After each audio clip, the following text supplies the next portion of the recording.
Guys, today we're looking at the UEI DTH35 digital psychrometer. This is my go-to psychrometer when I'm not using the iConnect.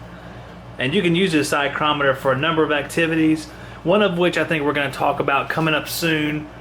We have a video coming up that is going to be the iConnect versus the DAFM3 airflow calculation.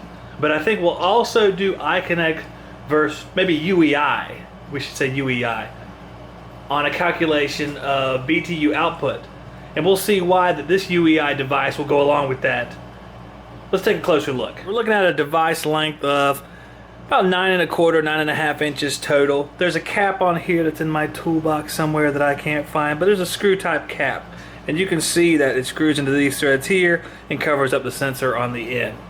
I put my stuff through hell, so I don't know where the cap is offhand, but I still wanted to go over this device because it's going to be coming up on videos very soon. We hit this button here to turn the device on.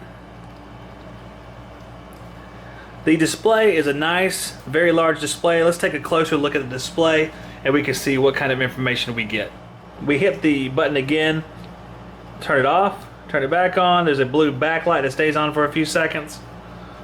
We have relative humidity and dry bulb temperature. So let's say we want some other information. We have centigrade, Fahrenheit, enthalpy, max and min. So if we hit the mode button, we have dew point, relative humidity,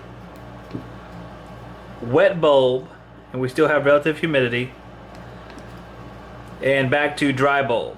So let's hold the power button and the mode button down, and it changes to Celsius 27.5, and it scrolls through all that same stuff, but it's in Celsius instead of Fahrenheit. So we go back by hitting the two buttons again, back to Fahrenheit. We have a hold function that will keep the measurements right where they're at in case you need to record them or do whatever.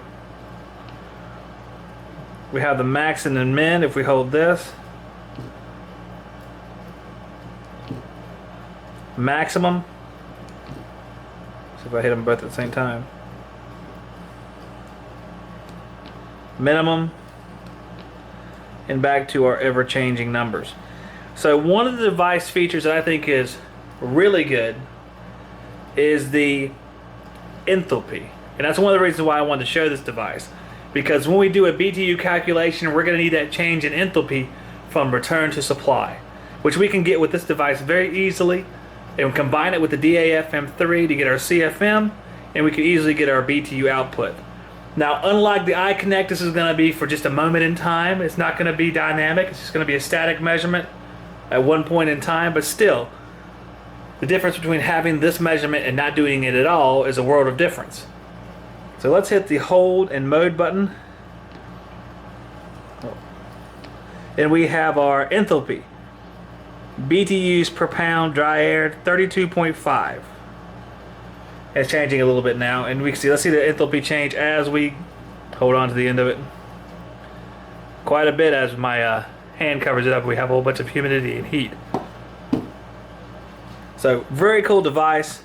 A lot of good information you can get with this, a lot of good measurements you can take.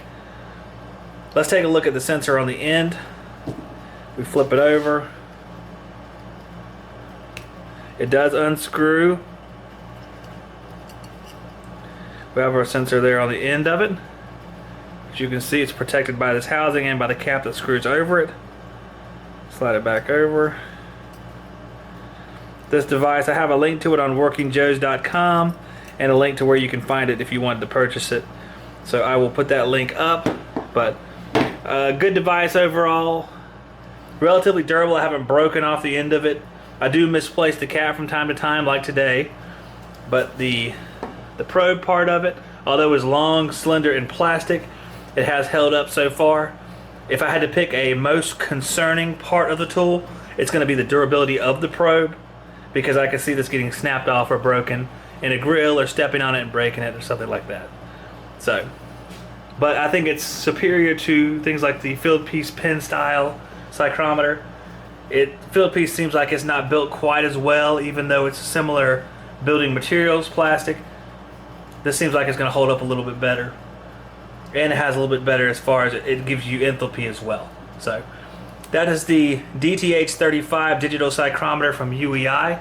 We'll do more with it coming up soon, but I want you guys to get this first look and become familiar with the tool.